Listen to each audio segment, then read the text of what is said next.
I actually had time to get on the CB radio and say, I've lost my brakes going down the mountain. Does anybody have any advice? Yeah. Yep. Tell me a bone. I'm just like that. And some guy came back and said, when you hit the ramp, hit it dead in the middle, because if you get one wheel in and one wheel out, your truck will flip.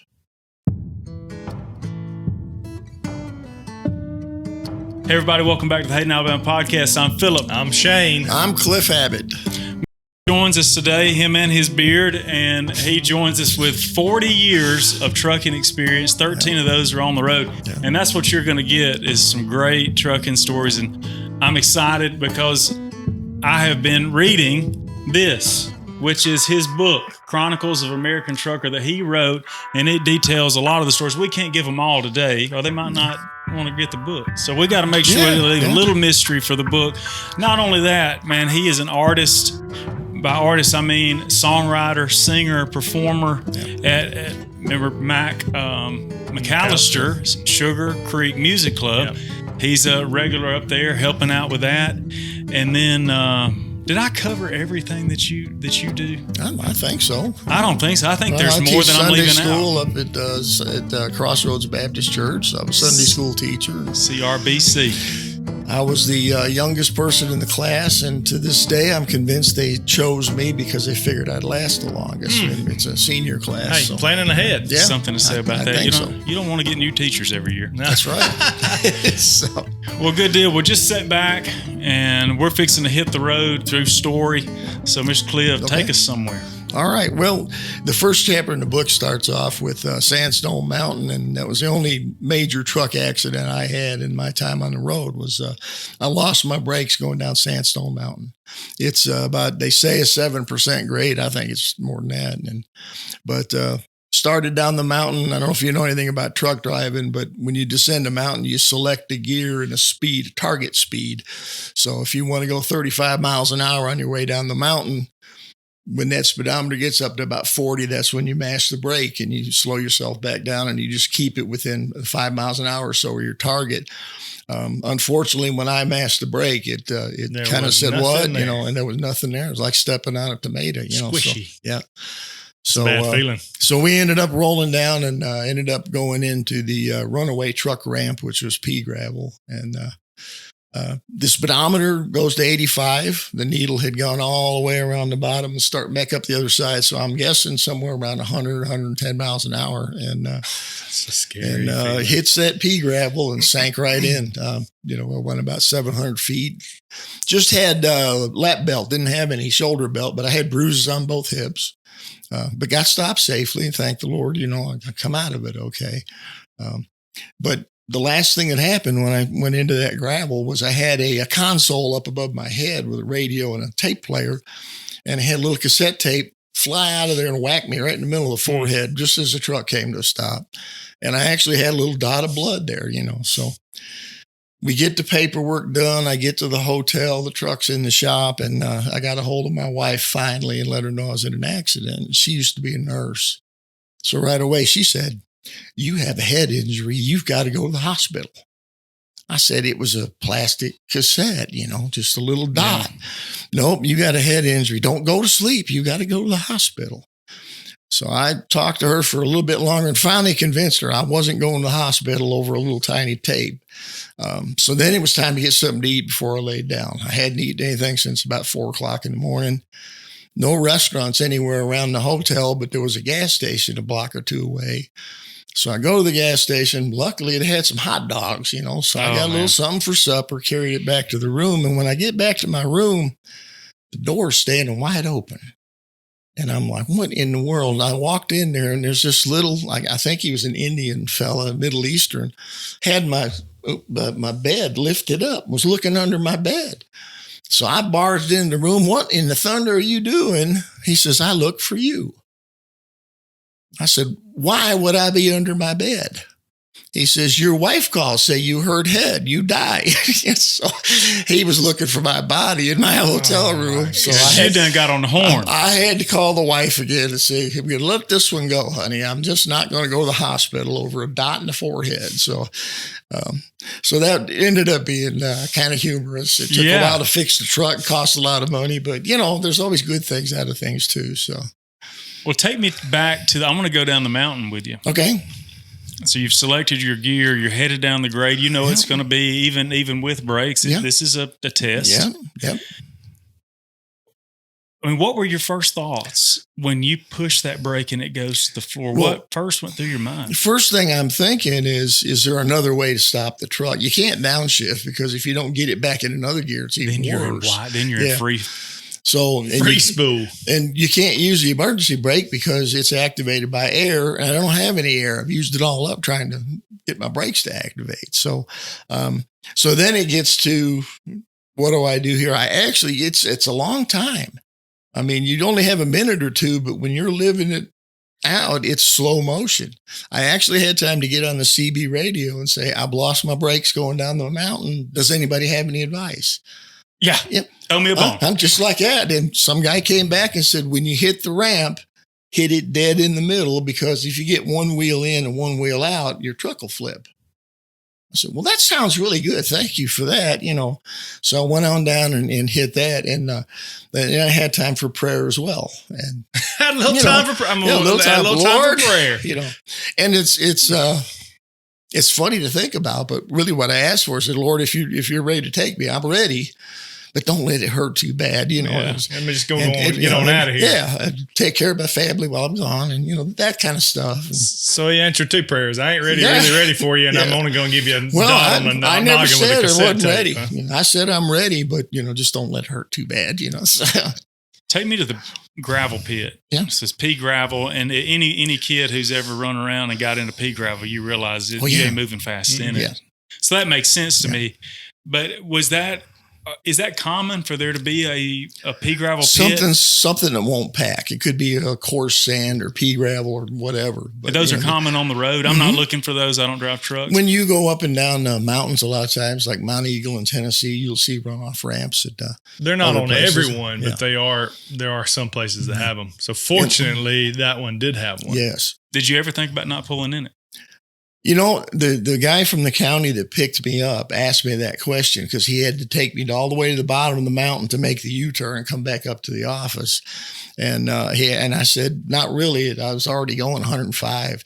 I knew there was another runoff ramp, but just half a mile beyond the ramp that I hit, there was a big wide turn to the left and a guardrail and a whole lot of air on the other side of it. So good thing I didn't. Would you have ever made that turn? No, never would have. Because I was driving, I was pulling a sand tanker, so it's a pneumatic tanker, and they're top heavy, and there's just no way I would have made that curve without going off the road. So, are you in trouble? Well, we hope you're not, but just in case you are, we know a good lawyer. Whitney Island here in Hayden, Alabama, has law services, or maybe if you're not from Hayden, I'm sure she'd be happy to hear from you. So check her out at islandlaw.com. We appreciate Whitney and her sponsoring the show. I lost my brakes one time. I did, but I wasn't an 18-wheeler. I was in my little 3500 pulling a skid steer. Okay. And I took it to the shop that day, or maybe the day before. It was pretty recent. And I said, something's going on with my brakes. They just don't feel right. And I don't know if they were in a hurry or what it was, but they checked it and I said, hey, everything's ready. And I said, what'd you do to it? Oh, it ain't nothing wrong. And I was like, man, I just don't believe this. Well, I had work to do, so I went and picked up the truck, got my skid steer, and took off. And I was going up 157 there at West Point where the red light is. Mm-hmm. And fortunately, no one was in front of me. But that red light goes green, yellow, red. Like it's just that fast, It just doesn't ever seem like there's enough. So I start applying the brakes, and I'm starting to slow down, but then it goes just right to the floor. And I thought, this ain't good. So when I go through the red light, it had just changed red. So there wasn't any cross traffic. Just get started. Sure. So, and there was a slight uphill grade there. So I was able to just peel over into the right-hand turn and stopped on top of the hill up there and then pressed my emergency brake. That's a scary feeling when you don't have any control over stopping. It is. Oh. Well, that was a good one. Where are you going to take us now? Well, I think I'll take you to Truck driver can be boring. You're sitting behind the wheel 10, 12 hours a day. And one of the things you're going to face if you're on the road is road construction. It's unavoidable. I had kind of a regular route through Illinois that went through a construction area, and they block off the right lane with just a row of traffic cones. I don't know how I did it, but I figured out that if I kind of steered right and then left real quick and did kind of a crack the whip, I could get those trailer wheels to just kiss the side of one of them cones.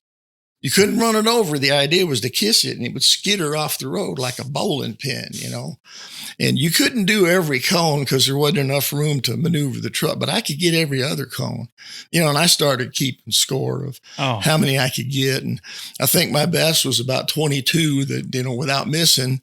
And it was funny because you're in a one lane and obviously you're looking in your mirrors and you're looking up ahead to make sure there's not a cruiser sitting up there somewhere. So I did that, and I started knocking cones, and I was feeling all proud of myself. And when we came out of the construction zone, there was a car full of teenagers right on my tail all the way through there.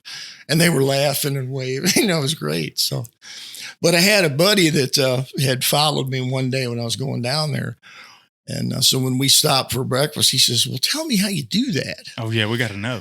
So I told him, so the next day when we came through there, he started knocking down cones, and I knocked some and he knocked some, and we got out the other end. And probably 5 miles after we got out of the construction zone, he's getting pulled over by a police officer. Well, I'm not stopping. No. So when I got to the plant where we were delivering, I waited for him, and he got there, and I said, what happened? He says, well, I got a ticket. I said, well, did the policeman see you knocking him over? He says, well, no.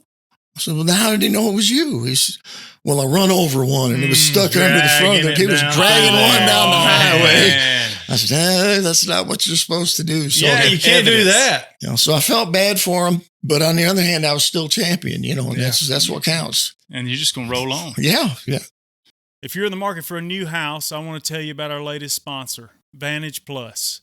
So they're general contractors. They specialize in new home construction, but also they do some dirt moving work. So clearing land, making roads. Y'all check them out. We'll make sure that we link the website and the phone number in the show notes. Can you tell us about a time when you got in a bind like that, or you were supposed to go down a road that just didn't look like it was going to happen? Well, I've been on a mountain road in Kentucky one time that I had no business. I mean, it was so sharp you couldn't turn a curve without your trailer going in the other lane.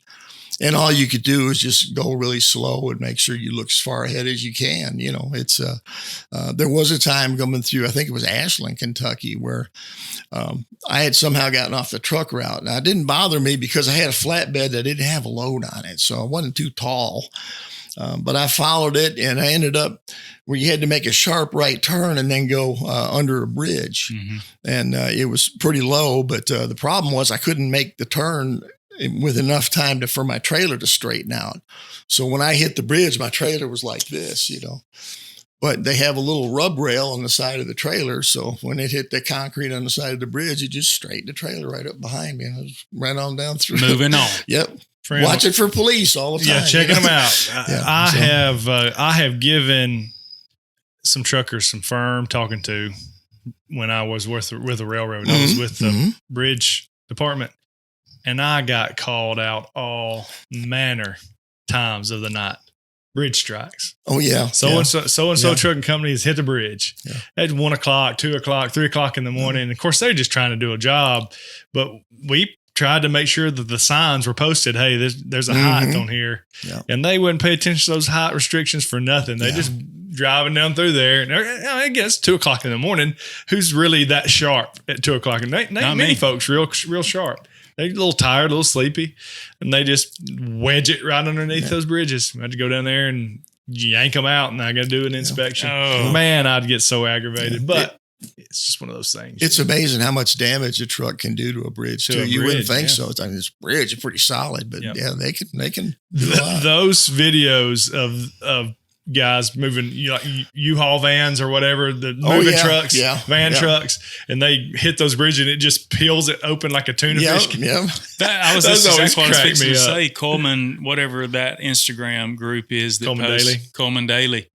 they had a low bridge somewhere. There's several of them right there, and that obviously that person, it was like a Penske truck or something. Probably somebody that is not used to driving it anyway. Yeah, sure. And like me, I'm not thinking about how high my vehicle is because I never had that problem, especially in the Sabre because it's riding low. Riding low.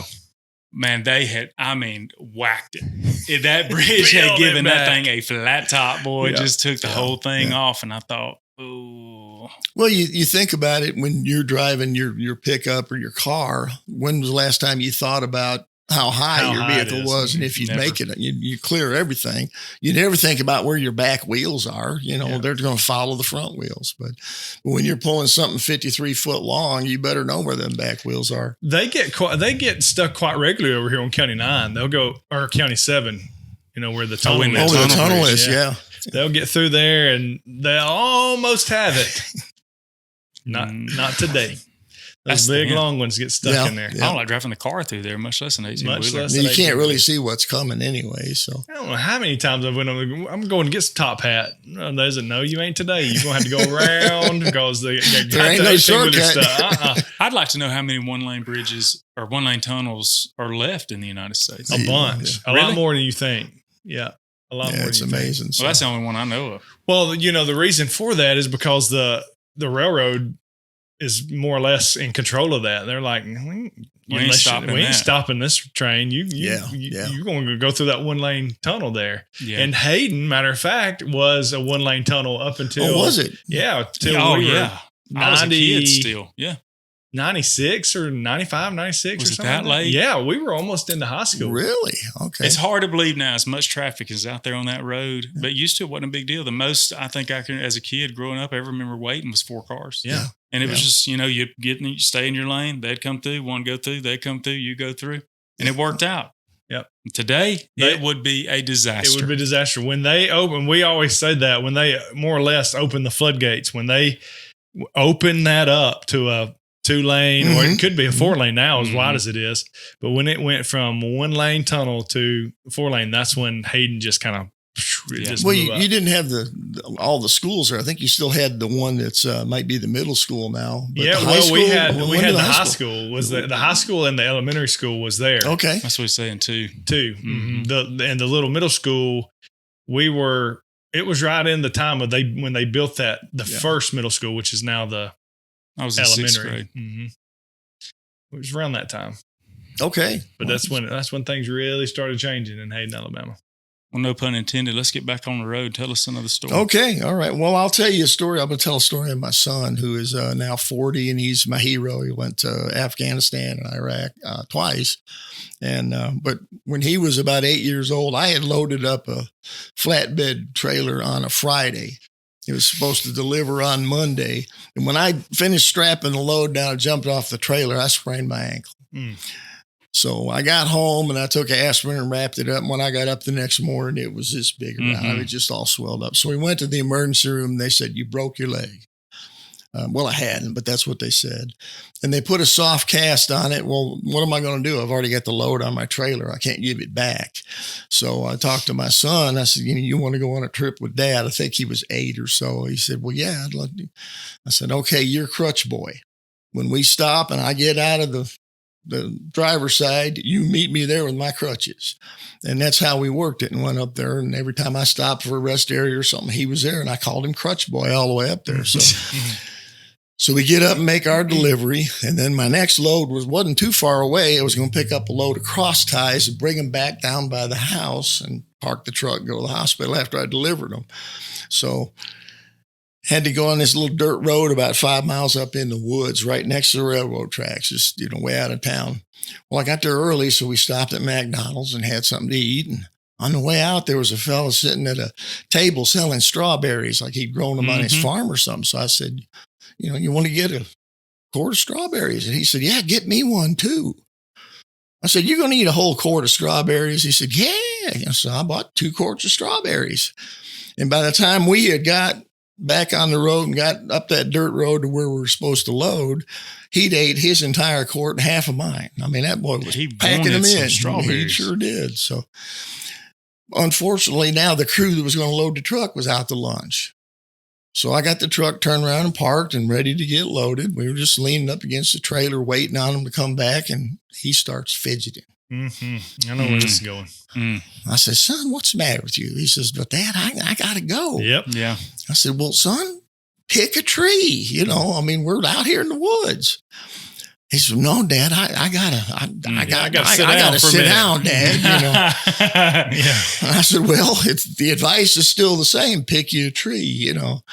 Well, he hemmed and hawed some more. And finally, he didn't know how to squat down or do whatever. So I got an idea. I said, I had a 5-gallon pickle bucket in the cab I used for a trash can. Take the trash bag out, put a clean bag in it, put you some paper towels in it, carry it out there in the woods, and that'll give you something to sit on. You can go to the toilet. And when you're done, I don't even want to see the bag. No. Just take it out, get rid of it, just bring my bucket back. That's all I want. So he went and got the bucket and did all that and headed out in the woods, and he was gone a long time. I mean, I was fixing to go out there and find him. And finally I see him coming back, and he doesn't have my bucket. I said, son, where's my bucket? No answer. I said, boy, now I told you I need my bucket. That's my trash can, my fuel carrier. I mean, I need my bucket.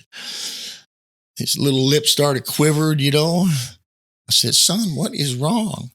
He says, the bag had a hole in it. That poor boy. So we left out of there, and I said, you're not Crutchberry anymore. You're Strawberry Boy now. That's right. He's been Strawberry Boy ever since. A new nickname. You know, you eat all them strawberries, you're going to find somewhere to be. Yeah. So that was a fun trip. He learned a lesson that day. He did.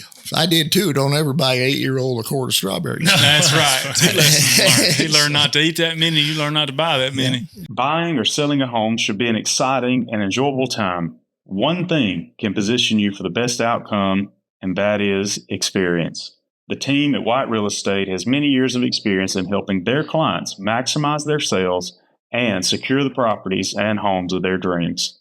Give Darren and Rhiannon White, Caden White, or Ryan Love a call today and begin your journey on a pleasurable buying or selling experience. I picked up a load of sand, and I had to head into Chicago, and it was like 2:00 in the morning. And they got a chain of stores up north called White Hen Pantry. It's sort of like a 7-Eleven or Circle K or something, but they're open 24 hours. And so I found a place to park and went in there to get me some coffee. And they had a sale on these gigantic coffee mugs, you know, so you could get a mug full of coffee for $1. And it was probably a quart of coffee. It was huge. So I bought a mug and filled it up with coffee and put cream and sugar in it, and I'm ready to ride. You know? Yeah. So I get out of town. I'm going to take the 2-lane into Chicago because I'm just not going on the interstate. It's a nice scenic route, you know, a little out in the country drive. And I come out across the top of the hill, and at the bottom of the hill, they've got a red light. There shouldn't be a red light there, but it's road construction. They've got it down to 1 lane, you know, and you got to have the light to say which side gets to go. Well, I can see a mile down the hill, and I can see a mile up the other side. There ain't nobody on the road at 2:00 in the morning. I ain't stopping. So I come flying down the hill, and I might have slowed down to 40 when I hit the bridge. Well, what I didn't know was they had cut away the pavement, and it dropped about 4 inches or so. And I tossed that coffee so hard, the lid popped off of it. And the windshield was covered. My glasses were covered. I mean, it was everywhere in that truck. It took me 45 minutes to clean all that mess up. And I had to, you know, you're on a 2-lane road. There ain't a place to just pull over. So, and I can't see out the windshield. So I'm trying to drive by looking in the mirror and making sure the truck stays somewhere close to the center line and just hoping there ain't a cow or something in the road in front of me. So, but I don't run red lights no more. I learned my lesson. Learned a lesson there. Yeah. Have you ever been up that road and towards Florence and going across it's not Neely Henry. What is that? That Wilson. dam, Wilson Dam. Yeah. You ever been across that dam? I've never been across the dam. No, I went across it the other day, and I was in my truck and skid steer, but I was following behind the big truck, and they might have been 2 inches between his tire and the guardrail on the right side, and 2 inches in the center line. And he's just bebopping down through there. He ain't hit his brake the first time. I thought, well, this old boy right here has drove a few miles, and because I would have been creeping along. These cars passing him, and he ain't even checked up. They taught me pretty early that you got a yellow line on the left and you got a white line on the right, and everything in between, it's yours. It's all yours. Anything that's outside of them lines don't even exist. It don't matter. Don't matter. As long as you stay between them lines, that's yours. Man. And because you get pretty nervous. I'll draw it up pretty tight watching him. I was falling behind him, and I said, well, if he can make it, I can make it. You see it down here in the bridge going over the river on the way down. It gets pretty tight. And then they did something with the guardrail, and they put some kind of a concrete they made it thing even and kind of tighter. ate a little bit of the lane. And I see people come down there and they just get over that center line. It's like, well, you're going to have a head-on collision so you don't scrape the bridge. That's not really a good decision. They taught us that in engineering school. I took a whole traffic class on like lane widths and designing that right there. And it's amazing. They've got it figured out. They know how much a car will cheat over to one side. And I want you to watch this from now on. When you go across that bridge, if you got a car coming in front of you, they will be over into your lane just a little bit until they have to get back. Because what's cheating them over is the guardrail on the right side. But then you make them get more true because you're coming at. So in their mind, they just naturally cheat over away from it. It's insane how much, I guess, study that they've done on how wide you can make something based on what people's. Pay attention to that. Just pay attention to it when you go across one. Yeah, you can see. Do you ever, when you were loaded up like that sand, for instance, of you tons and tons and tons, did you ever think about when you're going over these old bridges and stuff, did you ever think about them collapsing? Well, as you went you'd across watch it? the weights for sure, because when you load, if you're hauling sand or something, I was paid by the ton. So I wanted every cup full of sand I can get on that trailer, So I was loaded to the max when I was loaded. And I delivered to a mill in Pittsburgh, New Brighton, Pennsylvania. They had a little bridge across a creek coming in there, and I always thought, one of these days I'm going to fall right through it, But what do? You can't get in any other way. So you just haul across it. And you'd Take watch. a deep breath, stay in her. Now, I had an inspection in Van Wert, Ohio, where they found a broken spring on my truck. And I'm thinking, I'm going to be stuck here forever. It's going to cost me a fortune to have somebody come out and fix it. And so they said, well, here's what we'll do. We'll authorize you to take this road here and go down to there's probably his cousin or something, Go down here and fix the spring for you. But he'd allow me to drive down there. So I get about halfway there and I cross over a river and there's a sign on the bridge that said weight limit 6 tons. And I'm like, I'm pushing 80,000 pounds, and he told me to go this way, so. It held you up, though. You're still sitting here today. Weight limit was more than 6 tons. That sign was lying. So.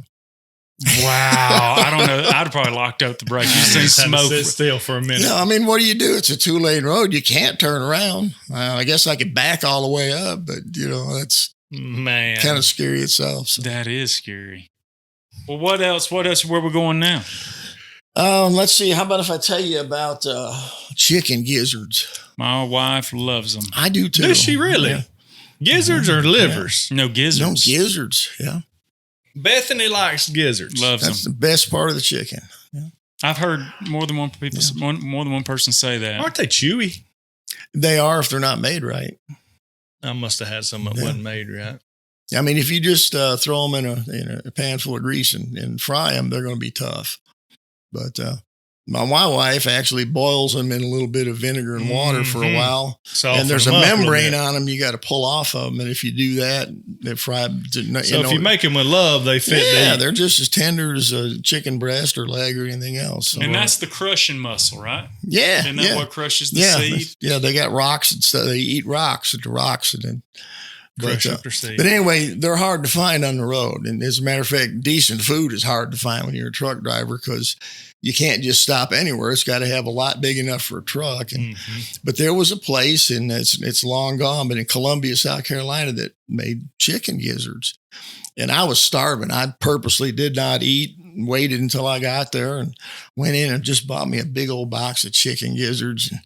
And I was driving a cab over truck, and if you know anything about those, engine, buddy. There's a big dog house, which is like me sitting next to this table while I'm driving. There's just all this room to put stuff, and plenty of heat coming out of it. Yeah, so I had my box of gizzards there, and I was just getting ready to pop that thing open, and I passed the scale and I got waved in for an inspection. I thought, not now. I got warm gizzards. So, and he started inspecting. He was one of these inspectors that likes you to know what he's doing. So he called me out of the truck and he's walking me around saying, I'm checking this and I'm looking over here and I'm doing that. That's fine, sir. And finally he turns to me and he says, you seem like you're in a hurry or something. What's wrong? You ain't got no idea. I said, my gizzards are in there getting cold. Yeah, I don't want no cold gizzards. And that man let me go. Really? He did. He said, though, if you just bought some gizzards, you get out and eat them and be safe.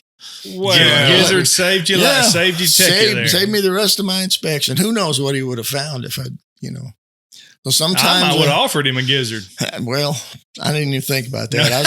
I was pretty proud of it. That must have been how good them gizzards are. Proud of the gizzards. Yeah, it's too good to be given away. When you find a little spot, it's special. Go back time. It was a good one. It was a good one. So yeah, she loves them, and I was surprised by that because you're right; they're not prevalent. Yeah, and not like Kentucky Fried Chicken. You get a leg or thigh or breast, but you can't just go anywhere and say a box of chicken gizzards. Gerald and Terry tell us about having frog foots, so wouldn't they? They like them frog foots and chicken gizzards. Yeah, a lot of places that sell livers, but not gizzards. Gizzards are hard to find. I want to like a chicken liver so bad. Nice. I want to like it. Shake my hand on that. I do too, like friend. We are in agreement. I want to. I mean, I try and try and try. Every day so often, I'm like, maybe this is the day. today's the day. I want to. They look so good. They smell good. I'm like, and folks, man, I love them chicken livers. I love it. I'm going to have one. And every time I eat one, I'm like, oh. It's just, I describe it like this. It's like a brand new iron I-beam is laying there, and you just get you a big old lick of it. And that's what it's like eating a chicken liver. Chicken liver. As a big old piece of iron, and it's just squishy. I'm like, I can't do it. Yeah. I want to, and I want to. Because they remind me of a dove breast, which we're coming up to that time of year. It won't be long now. And I love them. Man, that's dark meat. They ain't that not dark. The same. Ain't that dark. You like them? I don't know that I've ever had one. Chicken liver? No, a dove breast. A dove breast. Well, now I don't like chicken liver. If you like chicken gizzards, you will like dove breast. Probably that is 100% accurate. You got to. It's dark, but it's good. Yeah. Of course, I like dark. I like the legs. I like thighs. To me, the thigh, you said the chicken gizzard. We're off subject here, but that's fine. I think most people like to eat. Maybe they'll listen. To me, the finest part of the chicken is the thigh. Yeah, thigh's good. Yeah. You said you don't like livers, though. I don't like livers. The iron taste as well. Well, it's and plus the doctor told me I'm not supposed to eat organ meat. So I'll make an exception for a gizzard. I must say not. But I guess a gizzard's more of a muscle than it is a organ. I can't meat. have liver's just filter. The liver's gonna filter. That's what it is. Yeah. It's like kidney. I mean, those are just your filters in your body. And so I don't know about eating that. I don't eat either one of them. So there's a lot of folks that do. To each his own. It's summertime. The days are heating up and the grass is growing. You don't want to spend all that time out there in your yard cutting grass, so why don't you go on down to West Blunt Lawn and Tractor and see Amy and let her put you on a brand new commercial Husqvarna or Exmark lawnmower. Beyond commercial lawnmowers, she has implements such as weed eaters, chainsaws, leaf blowers, and more. Parts, service, right here in Hayden, Alabama. Located right on 160. Stop in there and see Amy today and learn how she can help you to get to enjoy more of your summer right now. Well, unless you have another trucker story you want to tell, I would like to shift gears because I believe that you probably have something you'd like to tell us from the songwriting world that you've been in. I know that's a passion of yours. It is. I've actually got 6 CDs of all original music, so it's about 75 songs. I have a website, if I'm allowed to say that. Say it. Tell them. CliffAbbott.com. CLIFF. ABBOTT. .com, and you can look at you can listen to any of the songs for free. You can buy them if you want to. I'll be happy to take you money. Sure. You can buy the book on the site. But if you want either the book or a CD, the best thing to do is come down to the Sugar Creek Music Club. Because I'm don't down call it there supper all the club. time. We get in trouble calling Yeah, it We supper try club. to call it that too. Yeah. It used to be it even. I still slip up, but I like to help them out down there. I take pictures for them. I man the cash register for them for concessions or just whatever they need me to do. You know. You got to look for a future event down there. We still got to get the storytelling plan. So Yeah, Max- that would be Max that'd be a asked me fun about night. that. I think so. I think it's going to be awesome. What about, do you lead the songwriting night there? Yeah, we have a group called the Sugar Creek Song Crafters, and it's for anybody who's writing songs or wants to learn more about writing music to come down and, they can bounce their songs off of us or try them out, or they can get some tips from some of the other folks there. Everybody's at a different level in their songwriting. And some people are worried more about the quality of the song.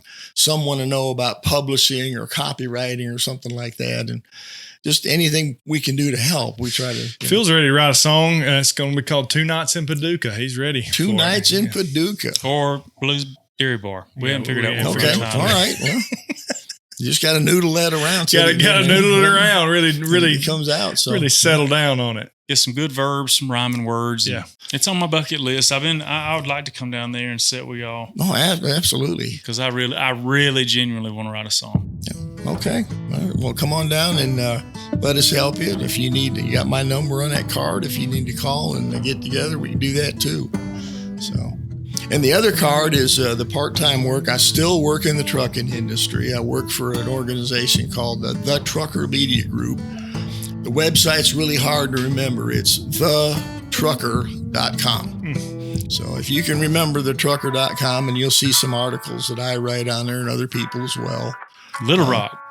The Little Rock is where the office is at. So I work out of my my remote office in my bedroom. So, remote. Yeah, that's it. So Well, that's going to do it this week. The Hey Now Bound Podcast. I'm Philip. I'm Shane. I'm Cliff Abbott.